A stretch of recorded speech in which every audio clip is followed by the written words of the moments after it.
England विपक्ष प्रथम test match रे भारत 5 विकेट रे लज्जाजनक पराजय पर युव द्रुत बॉलर हर्षित राणा को भारत दल मुक्त कराई।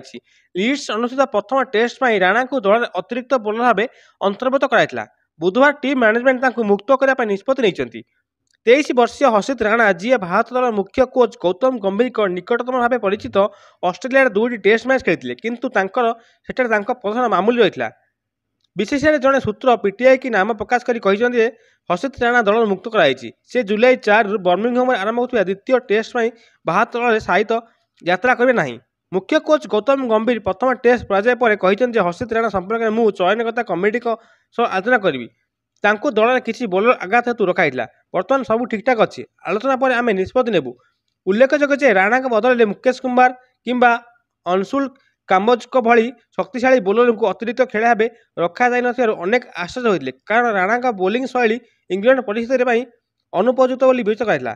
यह सहित भारत दल बर्मिंघम द्वितीय टेस्ट में प्रस्तुति आरंभ कर कि दल निजर प्रदर्शन उन्नति करने चेष्टा कर। प्रथम टेस्ट मैच हारला द्वितीय टेस्ट मैच जितिया भारत एवं कर नुआ प्लानिंग इंग्लैंड को हरवाई।